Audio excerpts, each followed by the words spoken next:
To evaluate gestational age by posture and the degree of flexion, first place the infant in a supine position. The arms, knees, and hips of a healthy term infant are fully flexed. In contrast, infants who are preterm lack sufficient muscle tone to keep the extremities flexed and will have limp, partially extended arms and legs that offer little resistance to movement. Also note the frog-like posture of the post-term infant.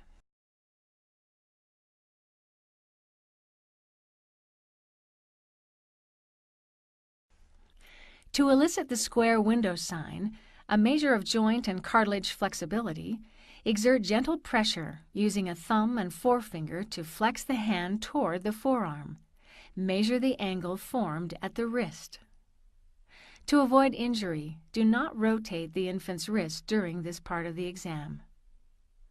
Generally, there should be no difficulty flexing the wrist of a term infant until the hand lies almost directly against the forearm. In preterm infants, as in adults, less flexion is possible because joints and cartilage are more firm. The palm bends only to 90 degrees and resembles a square window. Post-term infant's wrist flexion is the same as a term infant.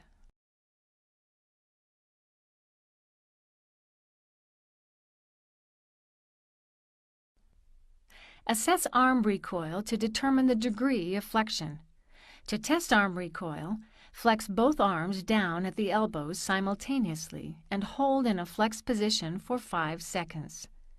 Then fully extend the arms and quickly release them. In a healthy term infant, the arm should return promptly to full flexion. A sluggish recoil or partial flexing when the hands are released suggests that the infant is preterm. Post-term infants' recoil is the same as the term infants.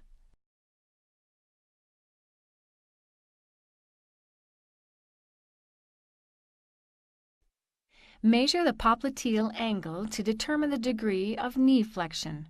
To avoid injury and inaccurate data, this procedure should be omitted or delayed if the infant was in a breech presentation.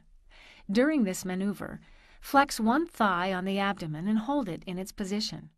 Place the index finger of the other hand behind the neonate's ankle and exert gentle pressure to extend the lower leg. Stop applying pressure when resistance is met. Measure the angle formed at the knee. Results vary from resistance that creates a 90-degree angle in term and post-term infants to very little or no resistance in very immature infants.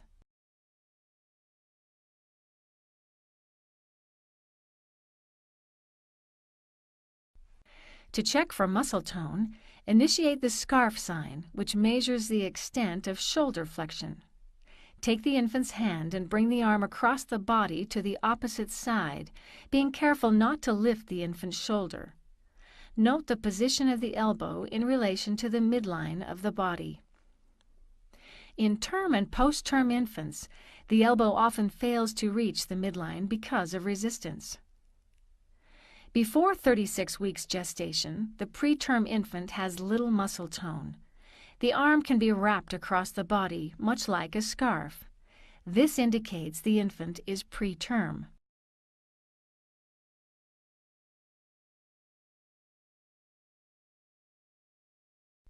To determine heel-to-ear extension, place the infant in a supine position and grasp one foot and gently draw it up as near the head as it will go without forcing it.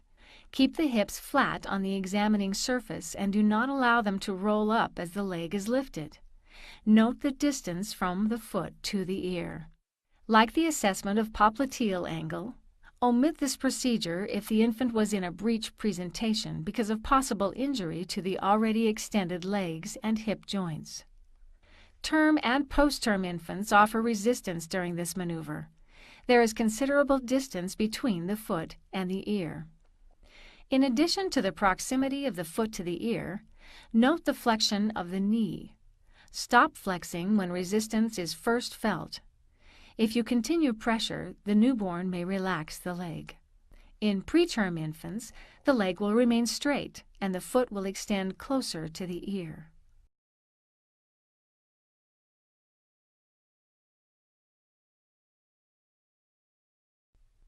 Assess the skin for color first. Color of a term infant's skin may be pale and range from pink to mottled to cyanotic in the extremities. The skin appears opaque because of the subcutaneous fat gained during the last weeks of pregnancy. A few indistinct vessels may be visible on the abdomen.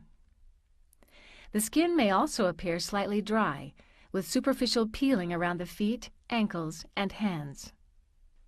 Note the amount and location of vernix, a whitish, cheese-like substance that covers and lubricates the skin of the fetus in utero. Vernix gradually disappears as pregnancy progresses and by term is present only in deep creases of the body.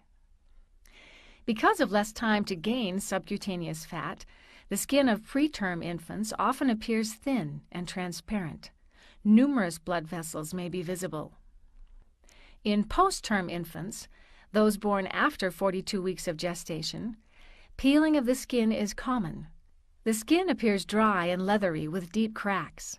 This is due to the decrease in the amount of vernix on the skin. Also, peeling becomes more visible hours after birth as the skin loses moisture. Superficial vessels are not visible. Nails may be long, often extending past the ends of the fingers. Postterm infants may have green meconium staining of their skin and nails.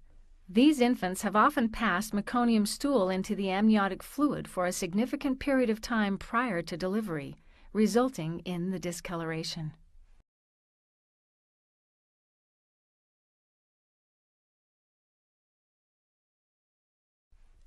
Lanugo, fine hair that covers the fetus in utero, gradually thins as gestational age increases. In term infants, lanugo is generally present only on the shoulders and upper back. Lanugo may be abundant on preterm infants and is usually absent from those who are postterm infants. The presence or absence of lanugo, however, is not always a reliable indication of gestational age. Newborns with dark coloring may have more lanugo than infants with fair skin, even though they are the same gestational age.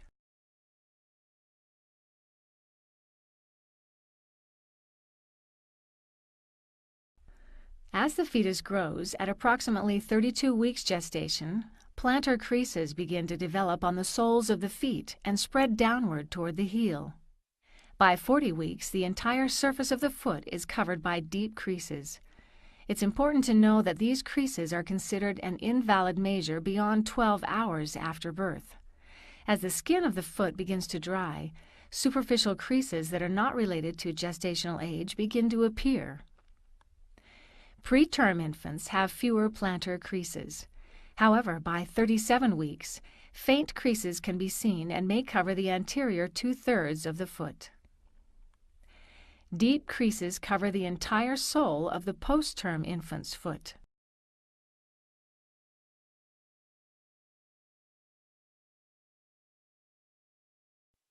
Breast tissue develops gradually in the last few weeks of gestation. By term, the areola is raised and the nipple is well defined. The breast buds measure approximately 5 to 10 millimeters. Determine size by placing a finger on either side of the breast bud and measuring the diameter in millimeters. Do not pinch or lift the tissue between the thumb and forefinger. This action can result in an inaccurate measurement. The areola of preterm infants is flat and smooth, and there is less than 1 to 2 millimeters of palpable breast tissue, or none at all. The areola of a postterm infant resembles that of a full-term infant.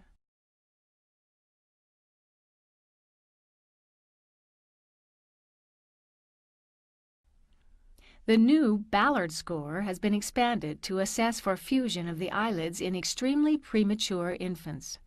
The eyelids are fused until 26 to 28 weeks of gestation. Loosely fused eyelids can be opened by gentle traction. Tightly fused eyelids cannot. Ear form and cartilage distribution also develop with gestational age. Cartilage gives the ear its shape and substance. By term, the newborn's ear is firm and stands away from the head. There is a well-defined curvature of the entire pinna, and the ear springs back quickly when it is folded against the head.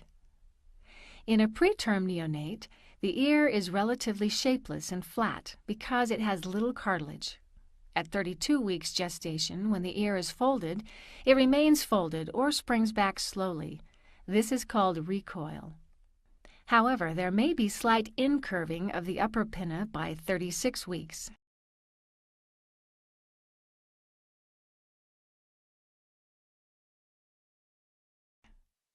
Assessing genital development is also important. Male genitals are evaluated for the size of the scrotal sac, the presence of rugae or folds, and descent of the testes. The scrotum of the term infant is pendulous with deep rugae, and the testes are generally in the lower scrotum. Testes are located by palpating from front to back with a thumb and forefinger. Another finger may be placed over the inguinal canal to hold the testes in place. In comparison, the scrotum of a preterm infant is small and the testes are not descended. By 36 weeks, the scrotum is more developed with the testes in the upper scrotal sac. In post-term infant, the testes are pendulous and the scrotal sac contains deep rugae. With term female infants, the labia majora cover or almost cover the labia minora and clitoris. Because the size of the labia majora is affected by the amount of subcutaneous fat, the genitalia of poorly nourished infants may appear immature. In contrast, the labia majora of preterm infants are small and widely separated, and the labia minora and clitoris are prominent. With post-term infants, the labia majora covers the clitoris and the labia minora.